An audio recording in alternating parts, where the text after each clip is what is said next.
Una, open secret na daw ito sa showbiz. Pangalawa, napakagandang positive affirmation nito kasi pagkaganda-ganda naman talaga nung nag-big reveal.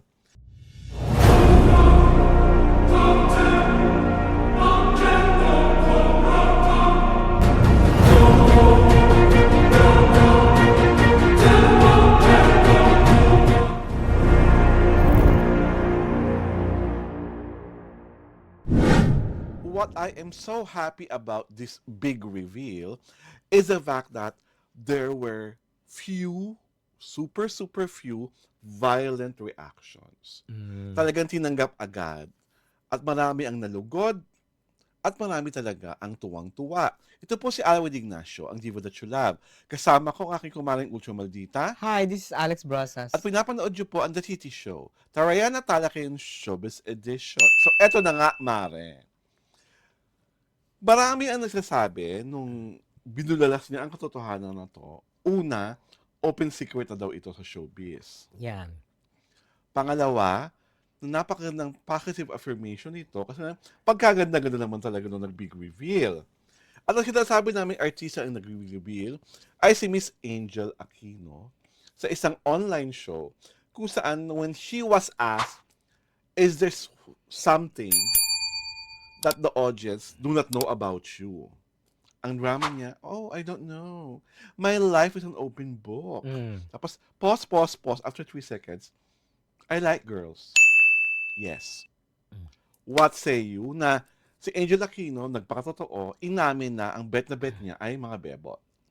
Well, it's about time. She is already of age. Yes. Di ba? Mm-mm. I mean, she's no spring chicken. So, Mhm. maybe she could have, answered the question in a different way, but she chose to answer it in a very direct manner. Di ba? Oo.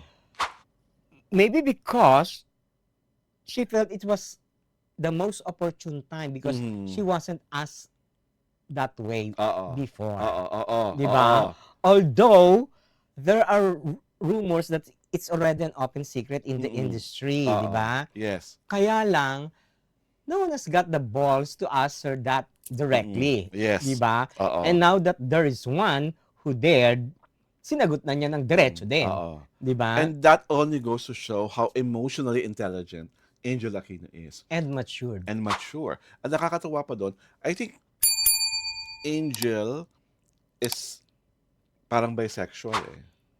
Diba kasi Nagkaanak siyang dalawang at babae. biological yon. Mm-mm. Nagpakasal pa siya, di Kay ba? Ian Bernardes. Oo. Nagpakasal pa siya sa father of her kids. Eventually, they got separated. And she says naman na she falls in love with women. And at the same time, nakakatawa during the interview, no, tinanong siya, sino mga showbiz crushes niya, ganyan. Wait, guys ba? May ganun na siya. Merong ano. Oo, meron siya. So nakakatuwa. Ang nakakatuwa sa akin na I hope yung mga taong pinagdudulahan, pinag-iisipan, follow the lead of Angel Aquino. Kasi wala namang masama, walang nawawala sa'yo.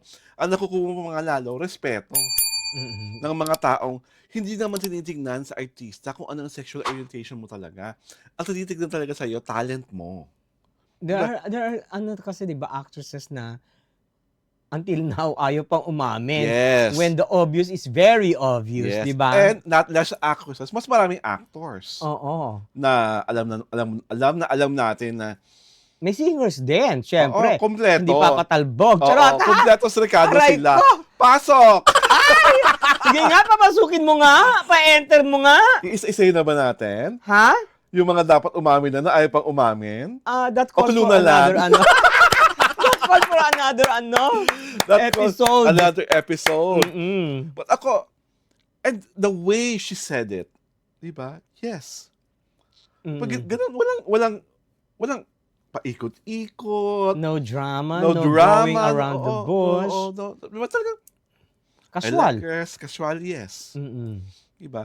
And I salute Angel Aquino because ever since talaga, ang natutuwa pa kasi sinabi niya, ang in denial daw, yung mga tao lalo na yung mga may crush sa kanya, na Mm. mga lalaki, in denial na she's into girls, she's into falling in love with women. Mm.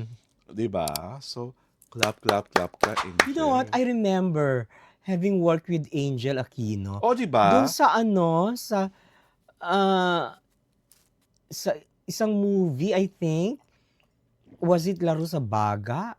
Tapos was it Laro sa Baga or it's another movie? Basta, Mm.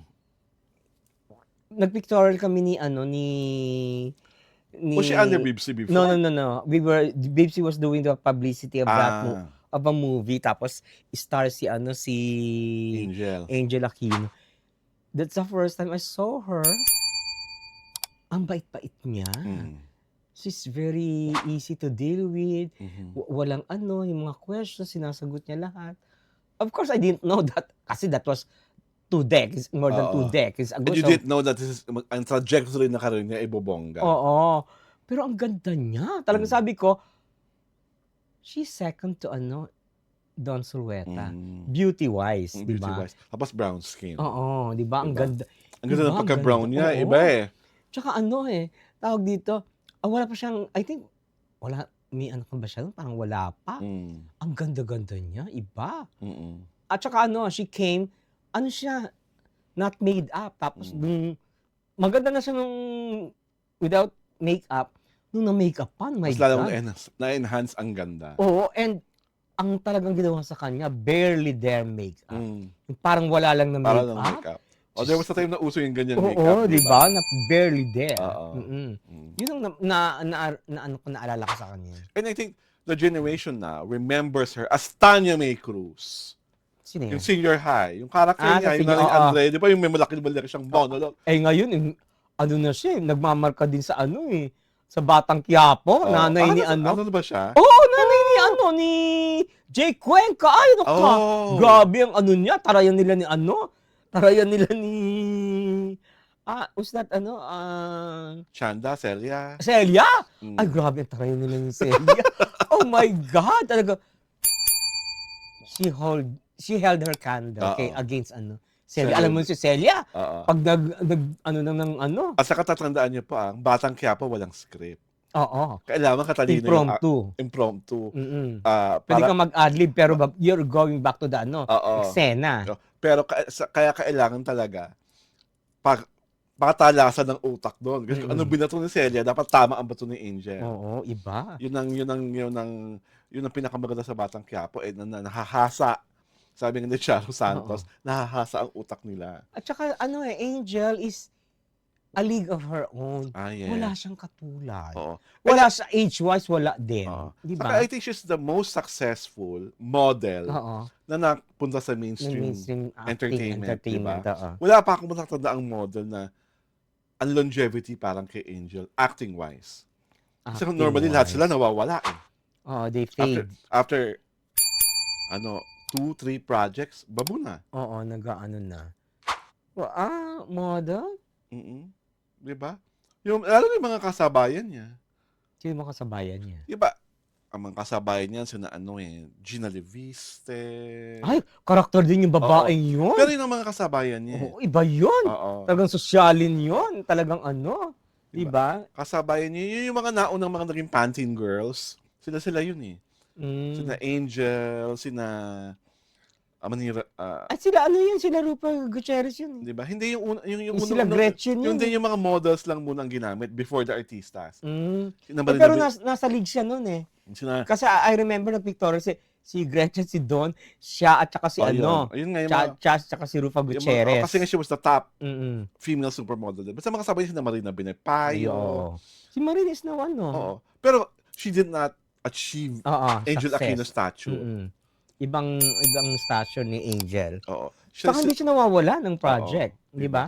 She bounces back from one network to the other. Mm-mm. Tapos laging maganda yung role. Oo, lagi siyang ino-offera ng... O hindi ba nga, there was a time naloka tayong lahat sa Glorious sila ni Tony Oo. Labrusca. Di ba? Diba? O. Laplapan to the plus. Iba rin, day. Diba? Laway kung laway. Oo, ganun. Ganun ang Angel Aquino. Oo. And we have to give credit sa kung sino man ang nagmamanage sa kanya. Kasi Sino pa ba? Hindi din ba si ano? Si Ricky Ricky Gallardo. Gallardo pa rin. Oo. Oo. Congratulations kapag kina Ricky Gallardo dahil na-map out mo talaga ng bonggang-bongga ang karera ni Angel. Kahit na wala sa'yo si ano. Charot! Ay! Sasabihin ko ba? Ay! Si Ian ba yan? Aray ko, my God! Name tayo kadalasan dito. Ano na? Name tayo kadalasan dito. Dito Oo, dito nawala sa sinungaling. kanya si Ian Veneracion. Si Ian Oh, Veneracion, diba? nawala. At kung bakit nawala, Mm. another show, Ay! another time, another topic. Another episode. Another Charot! episode Aray to watch ko! out. Ang dami nyo na iwa-watch out, Ipapakilala namin kaya mga kloseta. Oh. Tapos number 2, inalaysik namin, baka sa nalagay Aray ko. You better watch out, you better not cry. Oh. Ito po si Alwin Ignacio, the diva that you love. Kasama ko ang aking kumaring Ultra Maldita. Hi, this is Alex Brosas. And you are watching The Kitty Show, Tarela Talakayin Showbiz Edition.